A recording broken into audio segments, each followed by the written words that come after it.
The Purge might be the most prescient thriller of the 2010s. Critics pan The Purge for its one-dimensional social commentary, stupid characters, and perceived failure to properly explore its concept beyond a single location. They're right, but what they're missing is how these aspects are purposeful, as they elevate The Purge from potential genre slop into a streamlined thriller with a class-conscious edge. Announcing the commencement of the annual Purge. Critics single out the film's obvious and shallow social commentary as a main criticism. They argue that, despite hooking viewers with The Purge as an excellent story conceit, the movie fails to meaningfully address its implications beyond cheap genre movie tropes. To respond to that, I agree with this criticism. As it's bluntly obvious, it's impossible to mistake The Purge's warning against institutionalized cruelty and authoritarian abuses of power. Important to note, however, is that this initial critique falsely assigns a value judgment to the quality of obviousness. Any movie that makes its message obvious doesn't render said message any less valuable. In fact, most movies would benefit from being more obvious, as it affords an improved clarity of vision, thematic unity, and wider reach. For a movie like The Purge, a scrappy home invasion thriller, which happens to be class-conscious and not the other way around, there is absolutely no reason to be subtle. It's pop politics, plain and simple. The social commentary exists only as far as it takes to fill that three-act structure, which admirably spares the audience from getting bogged down in political quagmire. The Purge chooses to be the most Blumhouse-blasted political movie as opposed to the most politically charged Blumhouse movie. Regarding the shallow point, who cares if The Purge isn't as intellectually dense as the films made by any actual political filmmakers? Give me a break, who even watches that white elephant shit anyway? The Purge knows what it is, a ruthless, suspenseful genre movie with an excellent premise and clear ideological stance. Its clarity of understanding, swiftly satisfying execution, and less is more approach should be praised, not condemned. Ultimately, this is how The Purge successfully embedded itself in pop culture, by combining surface-level class politics with effectively crowd-pleasing genre machinations. To explain how the obviousness and shallowness of the film's social commentary functions in the film's favor, take the opening sequence, in which Ethan Hawke's character, James Sandin, drives home from work. He listens to gruesome news stories on the radio about The Purge, yet seemingly feels no emotion. As he drives past his neighbors, they comment casually and cordially about The Purge. Throughout this process, the handheld camera acts as an objective, passive observer, evoking the feeling of riding in James's car as a passenger. Here, the hollow, unassuming nature of the presentation is the source of the horror. To the characters, The Purge is so normalized that it's relegated to the category of small talk, simply feeling like just another day. What this scene is doing is so simple, yet so palpable. However, any tension felt by the audience is, as opposed to arising from the casualness of the scene itself, the result of their own mental projection. This screams Soviet montage film theory, juxtaposing form and content in a manner that's so clearly politicized, yet immediately felt on a sensory level by the average person. They're gonna kill me!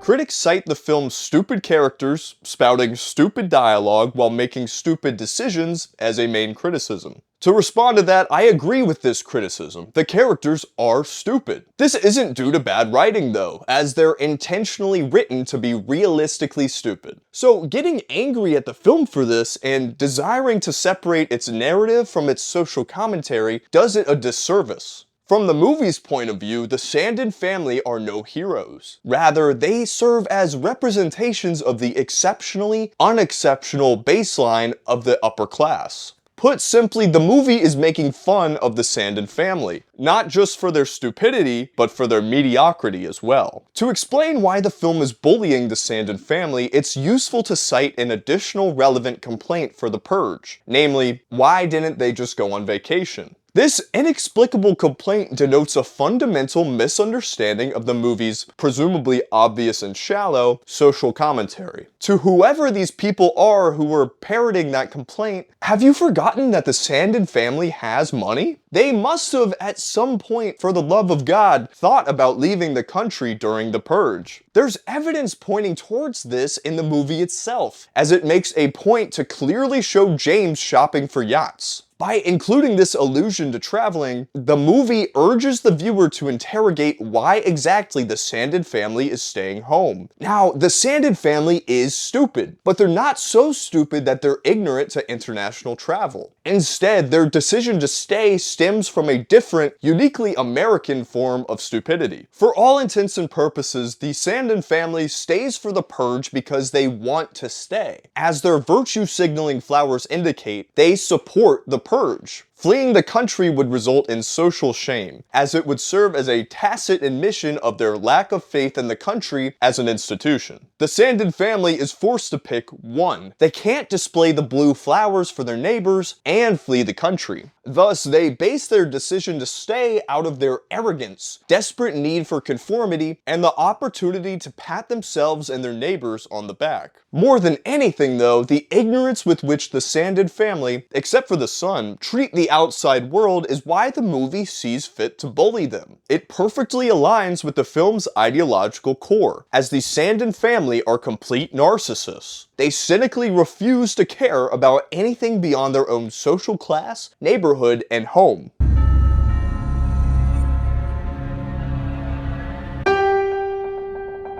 Critics point out the film's single location setting as a main criticism. More specifically, they argue that, although they love The Purge as a concept, they're less interested in the Sandins' home than they are in what's happening outside of it. To respond to that, I agree with this criticism. When the film came out, this is exactly what I thought too. And although I haven't seen any of the Purge sequels, my understanding is that the fans got exactly what they asked for in this regard. Now, if these sequels never manifested, then perhaps criticizing the original film for its limited setting would still hold weight. However, by analyzing it with the benefit of hindsight, the limited scope of the original film reveals itself as a main reason as to why it's aged so well. To explain why the single location was a great decision for this film, the inciting action sequence lends itself to further analysis. What makes this sequence so excellent is its simplicity. Earlier on, to establish the house's geography, the film subtly introduces the viewer to each of the house's relevant sections. This is so that, by the time the action occurs, the viewer already amassed the mental tools required to keep track of everyone's movement. Commencing this sequence, the editing methodically introduces four-way cross-cutting, which expands the space, makes the house feel alive, and amplifies the tension as much as possible. This cross-cutting, when combined with the extended expository build-up, seamlessly reaches a fever pitch once the action finally hits. In that moment, it releases a climactic sense of danger, a feeling in the viewer that absolutely anything could happen. From here on, this sequence represents the high point of the Purge's thriller set pieces. Granted, the movie peaks early on, but what a fucking peak! With this sequence, The Purge proves its understanding of what exactly makes a thriller thrilling, namely a coherent, tangible, and controlled sense of geography.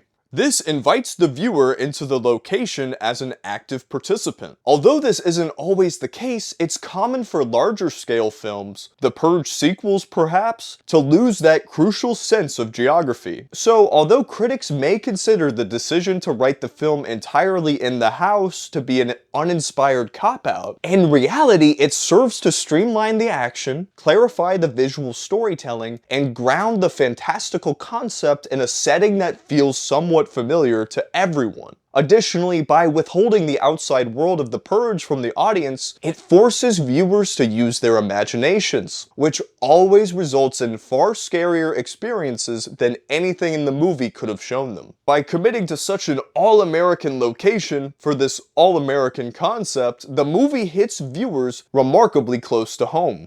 Is it that hard to understand? The Purge isn't smart despite its stupidity. It's smart because it understands the extent of the stupidity required for a truly class-conscious film. On that note, whereas film criticism generally confuses complexity for intelligence, The Purge dares to be simple. The movie knows exactly what it wants to say, how it wants to say it, and when it should stop before saying too much.